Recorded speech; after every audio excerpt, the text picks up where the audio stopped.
Hello everyone, welcome back to another video of Body Connection Project. Today we're gonna talk about mobility and flexibility. And I'm here with my dear friend and colleague Milena, who is a movement coach with a deep focus on mobility and flexibility. There are two elements that are often misunderstood, but essential in order for you to feel good and move better.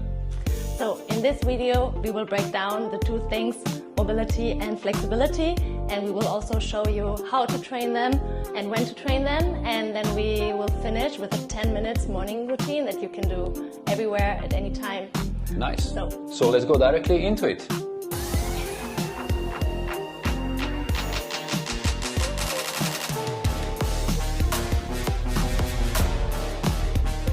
So let's now understand the difference between mobility and flexibility. To make it more easy, I'm gonna make part of mobility, while this incredible lady is gonna be part of flexibility.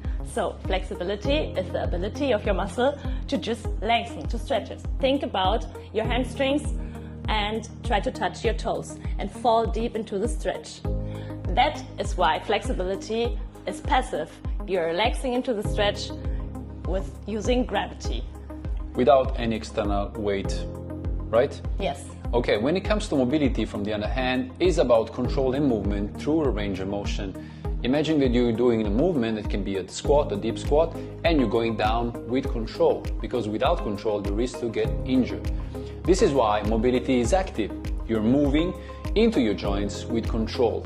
Imagine now that I'm doing the movement where I want to open my shoulders, and before we say in flexibility, I will let the gravity pull me down. In this way, in mobility, I don't have any gravity. What I need to do, I need to use, my weight. So I'm gonna use the external weight, what I'm forcing and pulling my body to open more. So now, why does it matter? So you can be flexible and still get injured because you don't have the mobility. Because mobility is what gives you the control when you're in a deep... the strength also is stability into the movement. Yes, yes. Perfect. So when and use how we can train training them? After your workout, or just in the evening, in the morning when you wake up, to just wake up your body and and to stretch. To stretch the muscle. Yes. Yeah, in this time, this is why mobility is used normally before your workout in order for you to activate your joints and your muscles. So you don't have to choose actually non-mobility and flexibility, because they both work great together. This is why we are here to give you a 10 minutes routine that combines both of them. So let's now go directly into it. Let's now roll together. Remember that this is your time to reconnect, reset, and feel good in your own body. Now we're gonna use the timing and timer so that we know that more or less we're gonna do 10 movements and it's gonna take around 10 minutes. But when you by yourself at home, remember that listen to your body, take whatever time you need for each movement. If you feel like you're stuck or your body needs more movement into specific joint or muscle, take whatever time you need. Now we're gonna go with 10 minutes. So the first move we're going to do are spinal rolls and shoulder rolls. So this, for example, is going to wake the spine and your upper body. And then here you will see that for some people, because we're working with the scapula and we're using the whole 4 points when we go with elevation, retraction, depression, and protraction of the scapula, for somebody can also be, you can hear some noise in the scapula, in the shoulders. So feel free to breathe into the movement and just slowly make more and more. And then we can also, I think, do the opposite side, right? And then also from here, once we have that, we will feel what feels more stuck. How is for you? You feel good? I feel perfect. Nice. And you don't need mobility. And now we're ready into the first movement, and we're gonna go into movement number 2. So the second exercise we're gonna do are a really good one. I love them, and it's the neck circles. I do them every morning, so start by rolling your head.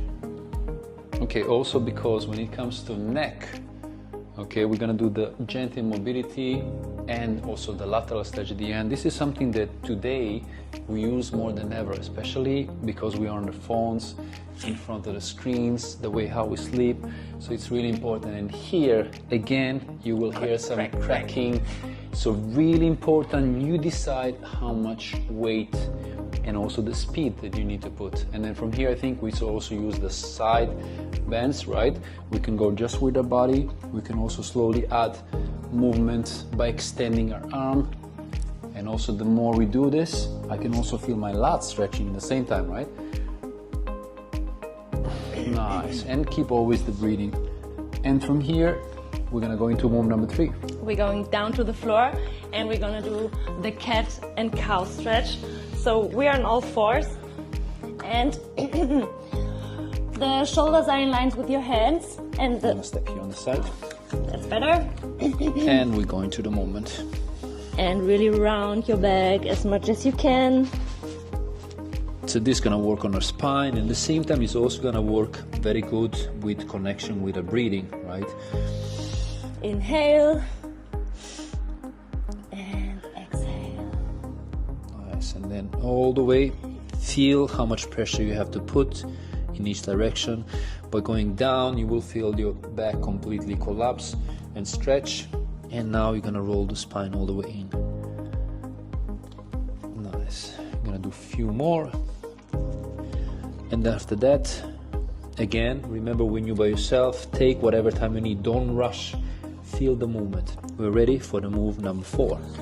Yes, move number 4, world's greatest stretch. I think one of my favorites. There's a reason why it's the world's greatest stretch, because it's for our complete body. Yes, it takes everything. So when it comes to move, I'm gonna give a small tip. So we can go with the hand on the side, we can use the hand to go all the way deep, and then we open and again combine the breathing. This is gonna open your thoracic spine. It's really powerful. It's gonna also open your hips. And if you're somebody who has problem with the wrist, okay, you can also externally rotate the wrist so your wrist is in neutral position. Breathe all the way and open. Then we're gonna change, go to another side. So here, opening the hips, hamstring, and then all the way in. Breathe all the way into the movement. Now here, what I like to do, every time I come up, I wanna have a feeling that I'm completely elevating my scapula and really trying to open. I'm gonna go with one more. And we're ready for move number 5. Yes, we're going deep down to the body, to our hips, and start with hip circles. We have different options to do them, but now we're going to do them on all 4, or example on the floor. Yes, so let's go. Wait, one like this. Yes, on the side. And again, now we're trying to rush through the movement and explain them all. So we only do 10 minutes. You can do one side, the opposite side, and change and do the opposite leg. Try to keep your core still and not get too much more to the side. That you really just work from your hip. What happens is that often the moment you lift your leg, the hips also wanna. This is why we will have a core stability and stop. Now from here we're ready for move number 6. We have another hip mobility exercise. These are the 90-90. So we put our legs in the 90-90 position, like 90 degrees here and 90 degrees here. At first you can start when you're not that flexible. You can be with your hands on the floor, and the more you become comfortable, you can slightly lean forward, keep your hands in the front and go all the way. Here, the whole point will be, the beauty of this movement is that we have chance to control and to go with the internal and external hip rotation. In the first movement, for example, with the hip circles, we was more into active hip mobility. And again, combine breathing, and then obviously the more you get better into movement, the more you can make it harder, right? Oh yes. You can even do it from here in a squat. Yes. And come up completely. Most of us, especially actually for the boys, for the girls, they're pretty open into hips. When it comes to men, we are pretty close. Let's go with move number 7. So we have a hamstring exercise. We come up again. Yes.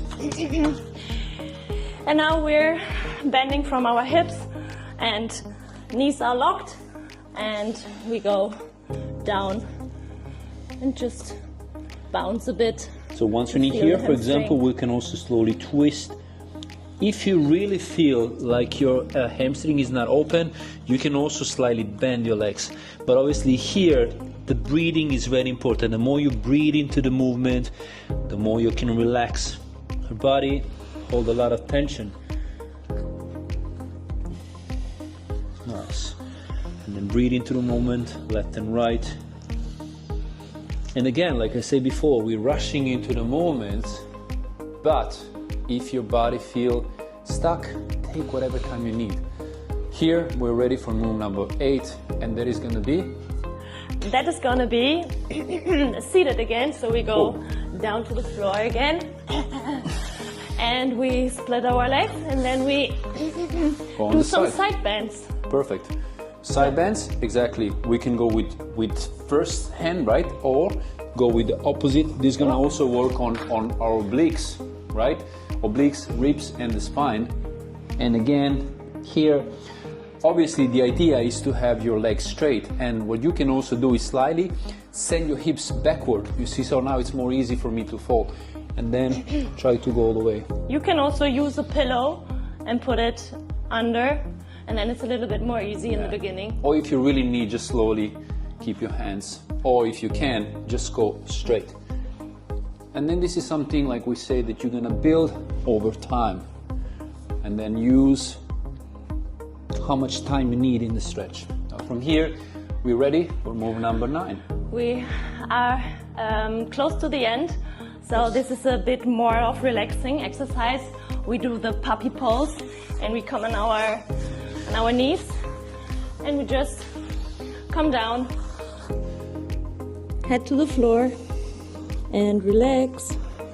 Here, for example, we also have a chance to go into a child pose, because this will be for upper back and chest. We can also do it for the shoulders, opening the shoulders, come forward, or even stretching in the front. And again, breathing into the movement. Or like I say, combining into a child pose. And breathe. And from here, we go into the last move. The last move for us is going to be a deep squat. Nice. Deep squat, one of my again. favorites. Favorite because she's obviously a lady. When it comes to men, we are pretty stuck, especially into hips. Okay, this is amazing for grounding, for mobility, integration, and yeah, it's not easy for many people because we have some limitation when it comes to ankle mobility. This is also another point. For many people, you see, will not be easy to keep the chest up. They will have the rounded back, exactly, or fall. So once when I have this, I can also play, you see, by slowly opening. I can make it even deeper by pushing even more, as long as I'm comfortable. Actually, this is one of the most powerful poses because it's for ankles, yes, knees, hips, spine. But also, this is the way how we used to sit. Yes. Before, long time ago, we didn't have motorbikes, we didn't have chairs. Chair is something invented by the man that is the most terrible thing that we ever have, because in today we're most rounded, we don't use our body how we're supposed to. Actually, it's a resting position. Yeah, resting position. And you can practice just by brushing your teeth. You can implement it to your morning routine. Brushing the teeth, that's new for me. But yes. In front of TV or when you wake up. Yeah, or when you wait for something. And stand up. See, when it comes to, great job by the way, when it comes to mobility, okay, this, for example, mobility, flexibility was a nice short practice, okay, that if you keep doing it, it can shift your entire day. Oh yes. Obviously, mobility give you strength in motion, while flexibility give you a space to move freely. If you combine both of them, you're gonna build body that lasts forever and then feel very connected. So, thank you, Milena, for the guidance. Thank you, Maynard. Thank you for having me. Thank you. We're gonna leave all her contacts, and you can follow her on her social. Thank you so much for watching. One thing that I wanna say is that, you see, now we rush into the movement just to show you the different, how to open the full body, okay? How to stretch and move the whole body. You will understand that once you see this movement, try by yourself, each one of us, everybody is different. Each We have different body types, we have different backgrounds, we work in different ways, we train in different styles, okay? So each one have a different blockage in their body. This is why you will learn how to breathe, how to feel, how to listen to your body, and to make most out of it. Thank you. If you like this video, share with someone who needs it. Give us a like. Like, subscribe, and we see you in the next one. Bye bye.